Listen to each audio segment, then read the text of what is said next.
Who wouldn't want a better world? A world without inequality, or a world in which nobody is left behind? I think people are attracted, justifiably attracted, by the idea of creating a fairer life for the disadvantaged. Marx saw some things that were going wrong in industrialization, and he wanted to fix them. One of the attractions of 21st century socialism is the transformation of society, but also it had a transnational perspective. It's wonderful to be part of a group of like-minded, bright thinkers, all of whom have a philosophy to live by. Communism made a huge comeback in recent years, especially among younger people. In 2021, a study in the UK found that 3/4 of young people agreed with the statement that socialism is a good idea, but it has failed in the past because it has been badly done. Polling by the Victims of Communism Foundation found that 40% of all Americans have a favorable view of communism, and that number is rising. But what is this hugely popular ideology? How has it been tried? And where did this utopian philosophy come from? In order to answer these questions, we will hear from experts, historians, and those who have lived under communist regimes. We will look at the example of the Soviet Union, the first communist experiment, the People's Republic of China, the longest-running communist government, and Venezuela, a modern example of communism in the 21st century.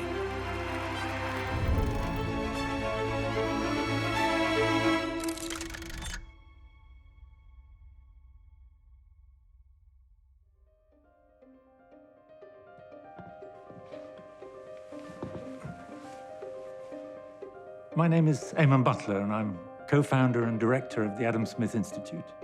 I think the first important point is to establish the distinction between socialism and communism. The two ideologies are very much related, and the terms are often used interchangeably. According to Marx and Lenin and all their successors, socialism is a stage that's leading you to the fullest stage of communism, but they are connected with each other. Webster's dictionary defines communism as a political movement that believes in an economic system in which the state controls the means of producing everything on behalf of the people. Whereas it describes socialism as a set of political and economic theories based on the belief that everyone has an equal right to a share of a country's wealth, and that the government should own and control the main industries. Socialism is, instead of an economy where we compete against each other and where everyone pursues their own interests, you would have an economy where we all work together and we all plan our economy collectively, collaboratively.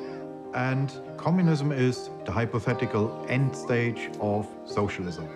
It's what socialism grows into once the state is no longer needed, where the working class just organizes itself without any kind of oppression. There are no social classes, there is no money, there is no state, there's no police, no prisons, no army. Everything would be owned in common. The idea of communism, a sharing and equal society, has existed since human society began. But the name communism and the practice of communism really began in Western Europe in response to the Industrial Revolution. The Industrial Revolution was the transition to new manufacturing processes in Great Britain, continental Europe, and the United States. It began in the 18th century when previously agricultural societies became more industrialized and more urban. This was epitomized by the invention of the railways, electricity, production lines, and it really permanently changed society. People were flocking from the farms into cities to work in factories, and those factories brought hundreds and thousands of people together. Because workers were united for the first time, cheek by jowl, close to each other in the factories, they developed a sort of class consciousness, as Marx put it, that would mean that they could campaign together for better services, better conditions, and higher wages. At the height of the Industrial Revolution, a young Friedrich Engels began to write about these conditions.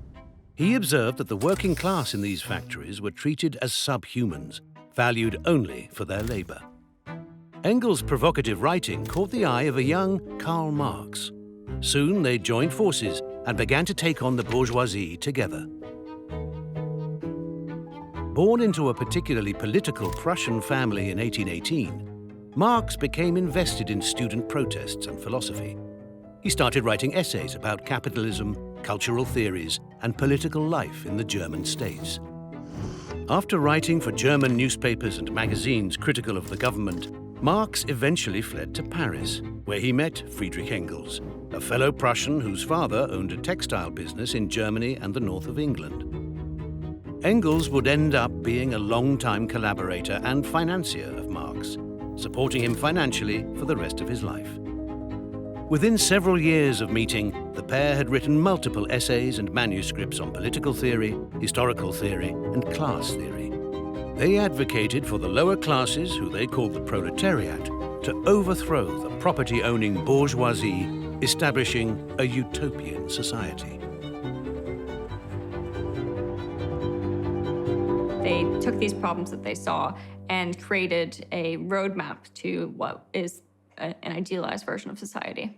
They titled it the Communist Manifesto. So the Communist Manifesto, even though it's often billed as an economics work, and it does cover economics, is really a comprehensive way of looking at life, of how society should be ordered. It's probably the most important political pamphlet in world history, certainly in modern history. It's a guide for action. It's a guide for revolutionary action. Marx and Engels wanted to create a world run by and for the working class. Marx thought that you needed a revolution of the proletariat, that the working class had to get together in order to overthrow the existing system, to get rid of the capitalists and the industrialists and the landowners and the entrepreneurs, and take the means of production into their own hands. Published in 1848, the Communist Manifesto laid out a vision for a new social order, in which the means of production would be owned and controlled by the people, rather than the wealthy elite. It was a radical vision, one that challenged the prevailing economic and political systems of the day. Despite initial skepticism and even outright hostility, the manifesto gradually gained traction among workers and intellectuals across Europe. Marx and Engels themselves continued to refine and expand upon their ideas, producing a vast body of work that would come to be known as communism. In the years that followed, Marx and Engels became increasingly involved in political organizing, working to establish socialist parties and movements across Europe. They believed that the only way to bring about real change was through collective action and the empowerment of the working class. Their ideas would go on to inspire countless socialist movements and revolutions around the world. The Communist Manifesto was certainly one of the most influential books in history. By the second half of the 20th century, a huge proportion of the world's population lived under various forms of Marxist regimes. And by the end of the 20th century, most of those systems had collapsed or moved away from Marxism. What's really happened in recent years is what I would describe simply as the hipsterization of communism. It's made a comeback as a form of a hip fashion statement. You can just see this from the fact that if you look for Marxist merchandise on Amazon or on Etsy, you will get literally hundreds of thousands of search results where you can find socialism-themed t-shirts, hoodies, earrings, necklaces, water bottles, even gym equipment, you name it. You can find pretty much anything Marxism-themed. The rise of communism communism has never been more clear. According to a new survey, 70% of millennials say they would vote for a socialist party, and 1 in 3 of them view communism favorably. Recent polls showed that the Communist Party could take a significant share of the votes in the next election. Millennials, feeling the pinch of the current economic situation, are turning to socialism for solutions. The digital age is breathing new life into this old ideology. Is communism back? The rise in the popularity of communism begs the question, what happened in the 21st century that has brought Marxist ideology back into the political mainstream? Our polling shows that there is really a large generational gap. So this rising popularity of Marxism is really mainly driven by millennials and the generation after them, Generation Z. So it really is mainly people born after 1980, which means these are people who were either born after the fall of the Berlin Wall or who have at best some very vague, hazy childhood memories of it. So people who have no active memory of the Cold War, of Marxist regimes in action, these are people who are just more removed from the real history of communism. Today, Marx and Engels are remembered not just as political theorists, but as champions of social justice and equality. Their ideas continue to resonate with those who believe in the power of collective action to bring about a more just and equitable world. Communism has been a powerful force in politics and culture for over a century. This popularity can be traced back to the Bolshevik Revolution in Russia, when communism was about to get the chance to move from mere theory into reality. The first communist society, the ultimate communist experiment, as it was called, began in Russia in 1917. The ideas that Marx put forward very much attracted Russian revolutionaries. They wrote and spoke and thought amongst themselves about how the revolution they wanted to see in Russia would take place. And that takes us forward to 1917, when the opportunity arose as a result of the chaos that had taken place because of Russia's defeat in the First World War. They saw their chance and they moved in to take over in every respect. Leading this revolution was Vladimir Lenin. Lenin's older brother, Alexander, was a major influence on him during his childhood and was politically active. Alexander was arrested and executed for his role in an assassination attempt on Tsar Alexander III. This had a profound effect on Lenin. It is considered one of the major reasons that led him to becoming a revolutionary himself. With the death of his brother fresh in his mind, Lenin sought action. Vladimir Lenin immerses himself in Marxism. He basically does a 2-year tutorial on Marxism. He reads some Marx that nobody else has read at this time. And so he emerges at the age of 19 as this full-fledged Marxist who wants to bring revolution to Russia. Vladimir Lenin's revolutionary activities as a teenager eventually resulted in conviction and exile by the Tsarist regime. Lenin spent his time in exile developing ideas about revolution and the role of the working class, honing beliefs that would later change the course of history. After 3 years of Siberian exile, Lenin managed to leave Russia. He settled in Western Europe and began to form a new political party which he called the Bolsheviks. He was relentless in his pursuit of revolutionary change, and his ideas gained a following among the working class. Lenin wanted a Europe-wide revolution of the proletariat, which, like Marx, he believed would overthrow capitalism and imperialism and replace them with socialism. He won support by promising peace, bread, and land. By the end of World War I, the Tsarist regime, which had ruled Russia for hundreds of years, had collapsed, and a temporary republic was formed. This fragile new government faced numerous challenges, including the aftermath of the Great War, economic instability, and social unrest. The country continued to fracture from various factions, including Lenin and the Bolsheviks, who were pushing for a complete overhaul of the political system. So Lenin saw his chance. He was in exile. He was smuggled across Germany in a train and made his way into St. Petersburg. There he met the revolutionaries who he had been in touch with, and together they harnessed the unrest that there was, which very rapidly turned into a complete revolution, and the overthrow of the rather weak democratic government which had been in power only for a few months since the spring. The Bolsheviks took power during the October Revolution on November the 7th, 1917. Vladimir Lenin stood at the helm of a nation on the edge of chaos. To unite his Red Army of workers, he immediately made an enemy of the West, the landowners, and anyone who stood in his way.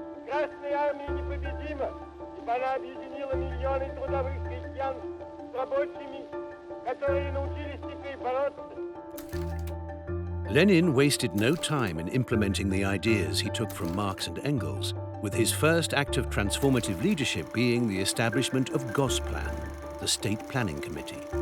Lenin envisioned a meticulously planned economy, where resources would be allocated efficiently and the needs of the people prioritized above all. Everything from manufacturing to farming to steel production would be controlled by the state. But as the gears of the planned economy were set into motion, an unintended tragedy unfolded. The planned economy, though fueled by noble intentions, resulted in scarcity, starvation, and loss. This caused enormous fractures within the Communist Party, and the Soviet Union's early years saw many different ambitious and intelligent party members competing for influence over Lenin's implementation of Marxism. Amongst this instability, one long-term party member began to accrue increasing bureaucratic power, Joseph Jugashvili, better known by his adopted name, Joseph Stalin. Stalin had been a dependable functionary for Lenin for many years. He had focused on growing his power and role over the bureaucracy of the party, becoming General Secretary of the Communist Party in 1922. Over time, Lenin's health started to deteriorate, and Stalin saw this as an opportunity to tighten his grip over the party. When Lenin eventually died in 1924, a slow and deadly battle for the future of the Soviet Union played out. Stalin jockeyed with his rivals all the way from Lenin's death, but by 1929 he had really taken sole control. Stalin aimed to build on the communist ideas of his predecessor. Marx's principles, the need for a violent revolution and the call for a classless society, were at the core of every decision, every policy of Stalinist Russia. And so he started the Industrial Revolution, if you like, which he called the 5-year plan. And an essential ingredient of the communist state was that everything would be run centrally. There was no private property. Private property had been banned. So the first 5-year plan was a whole series of targets which were set centrally for each part of the economy, each part of the state, as to where it was meant to develop within 5 years. And it was a way of mobilizing the whole state towards certain industrial objectives. The industrial development of the country became a major, almost like moral goal. They had to have something to drive the people. In order to achieve these 5-year plans, the Communist Party needed to forcibly rearrange the workforce, create new industries, and expropriate property. One of the systems that served the party as they worked towards the 5-year plan was the Gulag system. This was where the first idea of using the labor of prisoners for works, public works of some sort, was brought in. But the really important first Gulag camp was set up on the isolated islands of Solovki, as they were called, the Solovetsky Islands in the White Sea. There, 10 miles away from the shore, there were a group of islands which had been used previously as monasteries. These islands housed what the government would call enemies of the state, which included political opponents, intellectuals, and religious leaders. These prisoners were subjected to forced labor, with little to no food and extremely harsh living conditions. For many, it served as a symbol of the Soviet government's repression and control over its people. In the beginning of 70s, I went for a tour, and we stopped in the Solovetsky monastery, and only there I realized it was former Soviet prison camp. You know, those islands had hills of human bones in them, because Bolsheviks, they would just bring a group of people to the island, just leave them there, and that's it. The Solovki prison camps were really the first prototype of a whole system which then stretched right the way across Russia and was in existence for decades. In 1929, Stalin orders the expansion of the Gulag. Now it goes across, even more across the country. It's not just in Siberia, as many think. And it lets Stalin and his regime put more people in the Gulag. At its height in Stalin's time, there were perhaps 1,000 camps right the way across Russia, run from about 500 major centers, and prison slave labor was used as an essential part of the Russian economy, of the Soviet economy. The government believed that prisoners could be used to help drive the country's economy, providing a vast pool of inexpensive and readily available labor, ultimately contributing to the rapid industrialization of the Soviet state. In the early 1930s, Stalin deported 1.8 million peasant smallholders, took them off their land, nationalized their farms, and sent them off to labor camps all over the Soviet Union to cut timber and exploit natural resources. The Soviet government depicted the camps as self-improvement centers, where prisoners could undergo a transformation to become model Soviet citizens, loyal to the regime and committed to the principles of communism. Slowly, Stalin was crafting an image of the Soviet Union as a prosperous state. The truth, however, was far different. Stories of Stalin's brutal communism are well known today. But at the time, propaganda was employed en masse to suppress and justify what was happening. Amidst this rhetoric of equality and progress, Stalin's policies brought untold hardships and the loss of countless lives.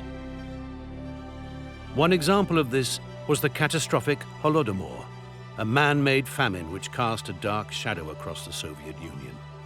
Millions perished, their voices silenced by a system that placed ideology above the welfare of its own people.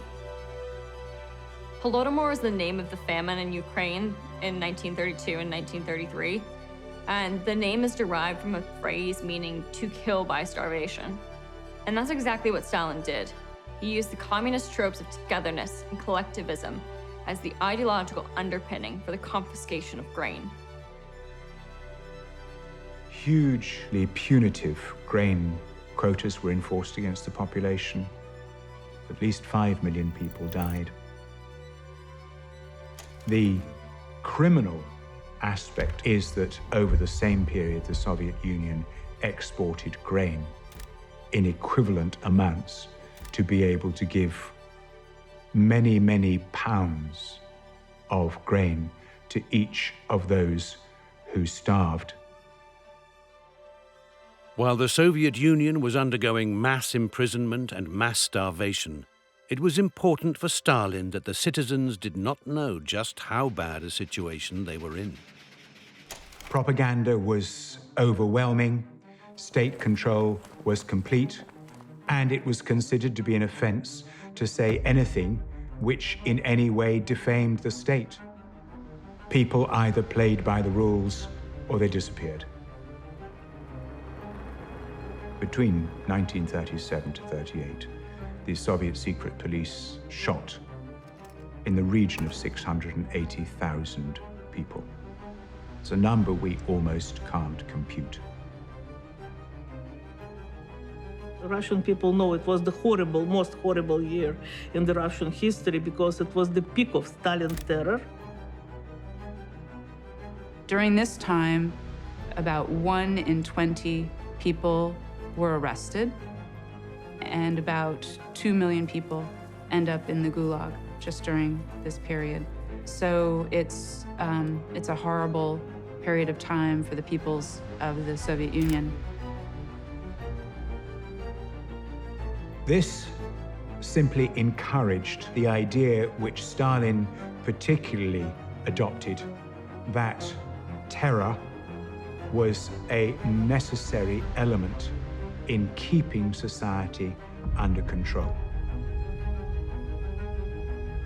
In 1941, the Soviet Union, like the rest of the world, would become consumed by World War II. Germany inflicted severe devastation upon the Soviet Union when Adolf Hitler ordered the invasion of Russia. Millions lost their lives, and the country's already struggling economy suffered more than ever. This gave Stalin an enemy to blame for the mass starvation and aggression that had become ever present as part of his rule. The war also meant that Stalin was inclined to work with his ideological enemies in the West to stamp out the threat of Nazi Germany. By the time the war had finished, the Soviet Union emerged as one of the world's 2 superpowers alongside the United States, the heart of global business versus the first communist experiment. A war of words between the Kremlin and the White House replaced the battles of World War II, and a new global struggle began: the Cold War. The cause of freedom is being challenged throughout the world today by the forces of imperialistic communism. This is a struggle above all else for the minds of men. Defeated and divided, Germany became the centerpiece of this emerging struggle. The Soviet Union implemented a series of domestic policies aimed at rebuilding the country and consolidating its political and economic control over the Eastern European countries that it had occupied during the war.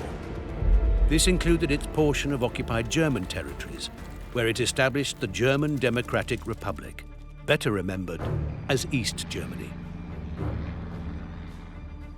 This became one of the most interesting examples of communist versus capitalist societies, as the city was literally split down the middle, with each side being governed by a different system. And it wasn't long before the communist East Germany began to use force, the economy tanked, and propaganda became widespread. The case of East and West Germany is as close as you can realistically get in economics to a natural experiment. It's almost like a clinical trial where you have a treatment group and a control group. Here you have a case where you can really say the differences are attributable to these different economic systems. And it's such an unambiguous case of one system being so vastly superior to the other in virtually every respect. This was the start of what Winston Churchill famously called the Iron Curtain. It was the front line of the Cold War. From Stettin in the Baltic to Trieste in the Adriatic, an iron curtain has descended across the continent. The Cold War had the world in a vice-like grip. In this new form of warfare, the weaponry had changed. It wasn't just about the size of armies or the strength of navies. It was about the power of the atom. The development and testing of nuclear weapons by both the US and the Soviet Union cast a long, threatening shadow over the world. Both nations knew that a direct military confrontation could lead to mutual destruction. War was prevented not by peace, but by the potential for apocalyptic retaliation. The Soviet Union entered the 1950s under the strong hand of Joseph Stalin. His rule had garnered both awe and fear, but the secrets of the Soviet system were beginning to reveal themselves. In the early hours of March the 5th, 1953, a seismic event occurred that would alter the course of not only the Soviet Union, but the world. Joseph Stalin, the figure who had ruled the state with an iron fist, had died. Stalin's death was met with an outpouring of grief and confusion. He had been a symbol of strength, a leader who had guided the nation through the horrors of World War II. But behind the public mourning lay a more complex reality. To many, Stalin was a tyrant whose reign had brought suffering and oppression. Stalin's death created a power vacuum within the Kremlin. The struggle for succession began almost immediately. Nikita Khrushchev would eventually emerge as the new leader, and with him came the promise of change and an attempt to distance the country from Stalin's brutal legacy. In 1956, Khrushchev's secret speech to the Congress of the Communist Party sent shockwaves across the communist world. Denouncing Stalin's crimes, he shattered the image of infallible leadership. Western politicians, journalists, and activists who had once admired the Soviet model began to see cracks in the facade. The struggles of those living behind the Iron Curtain were becoming ever more visible, no more so than in Germany. By the early 1960s, thousands were fleeing Soviet East Germany every month, a human tide driven by the desire for greater economic opportunity and political freedom. Khrushchev knew that something needed to be done. In August 1961, Berliners went to bed in a city where communism and free enterprise were split by ideological lines. They awoke to a city divided by barbed wire, concrete blocks, and armed guards. The Berlin Wall was built.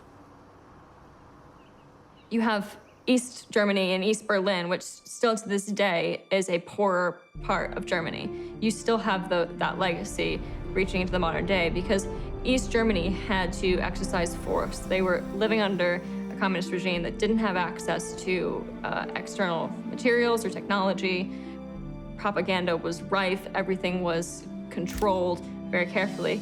And West Berlin was this thriving capitalist society where people were desperate to get to. The Berlin Wall wasn't to stop Western forces from invading East Berlin. It was to stop people from East Berlin from leaving. The Cold War, not confined to the struggle between East and West Germany, reached for the stars. In the race to demonstrate technological supremacy and ideological prowess, the United States and the Soviet Union turned their attention to the space race. In 1957, the Soviet Union launched Sputnik, the first artificial satellite. It was a triumph for communism, a beacon that announced the Soviet Union's technological prowess. The world listened in awe to its beeps from orbit. The United States, feeling the pressure of Soviet success, quickly responded. President Eisenhower established NASA, setting the stage for America's commitment to space exploration. The milestones came quickly. In 1961, Yuri Gagarin became the first human to orbit Earth, a Soviet victory that sent shockwaves through the West. The US countered with Alan Shepard's historic flight, but the Soviets were leading. Finally, in 1969, Apollo 11 made history. Neil Armstrong's famous words rang out across the world, representing a tidal shift in the fight against communism. It's one small step for man, one giant leap for mankind. As the world celebrated this monumental achievement, the Soviet Union continued to crumble. The brutal suppression of the Hungarian Revolution had revealed a regime willing to crush dissent, even within its own borders. In the West, the narrative was changing, and reality was setting in as more stories of life behind the Iron Curtain emerged. Lives were being destroyed inside the Soviet Union. Gulags, state surveillance, and economic stagnation were eroding the very principles the system claimed to uphold. The pursuit of forced equality resulted in even more oppression and the loss of individual freedoms. This forced equality, the winners are the worst strata of society. The more lazy you are, you have practically the same reward as hard-working, educated person. And this is what equality in communist sense means. In normal country, father would teach his son how to work better. In socialist country, father would teach his son how to avoid work, how to steal time. It's completely different psychology of life. Social, scientific, and military costs of the Cold War put enormous pressures on the Soviet Union. Their pursuit of communism continued to falter as the economy stagnated heavily throughout the 1970s and the population became increasingly disillusioned. Without an enemy to blame, the extreme shortages of consumer goods and ailing infrastructure further contributed to a decline in the quality of life. We were not allowed to travel abroad. We were not allowed to communicate with foreigners. We were not allowed to correspond with foreigners. And this lack of, from one point, total lack of information. From the other point, propaganda, which totally fills your brain, create parallel reality. So it's generations of individuals, of families, and of communities not developing the way that they would have otherwise. I grew up among the victims of Stalinist regime. You know, I was fighting for chance to get out for so many years, and it took so much energy to get out. And when I came to Phoenix, I felt like it's 100 years ahead. It was like I traveled to the future. In 1985, Mikhail Gorbachev became the leader of the Soviet Union and set in motion a series of reforms aimed at modernizing and revitalizing the Soviet economy and political system. Gorbachev introduced greater political openness, allowing for increased freedom of speech, press, and assembly. This newfound freedom allowed for a more open public debate on social and political topics. In an effort to restructure the Soviet economy, Gorbachev introduced market-oriented reforms, such as the establishment of cooperative enterprises and decentralized economic decision-making. In this, the Soviet Union partially departed from the centralized and state-controlled economy that it had retained since Lenin. Gorbachev also gave the Soviet republics greater independence and autonomy, with laws allowing them greater control over their own resources and decision-making processes. This move towards a more decentralized, federal system dramatically reduced the role of the Communist Party. For better or worse, the political and economic changes that Gorbachev introduced set in motion a chain of events that would ultimately result in the end of the Soviet state. In 1989, Eastern Europe saw the first free elections, and the Berlin Wall was brought down. The fall of the Berlin Wall was hugely significant. It was a physical symbol of the collapse and decline and destruction of the Soviet system. People were so relieved that this awful, obscene barrier had come down, dividing a city right down the middle. They were so relieved that they got their pickaxes and they just chipped bits off it. In 1990, Soviet Russia held its first multi-party elections. Boris Yeltsin came to power, marking the end of the Communist Party's rule. Fundamentally, we are left asking if the Soviet Union's demise was due to earnest attempts at being better communists, or if the many decades of repression, violence, and disinformation created the conditions for collapse that were unavoidable by the 1990s. During the 9 decades that the Soviet Union spanned, the teachings of Marx had been spreading around the world. Communist governments were finding footholds in Asia, Africa, and Latin America, each manifestation with its own unique interpretation. Many times, the results even more harrowing than those witnessed in the Soviet Union. In the next episode, we explore how the popularity of communism grew across continents. We will focus on the People's Republic of China, the longest-running communist government in history, following communism all the way up to 21st century attempts in South America, where revolutionaries revived Marx's principles.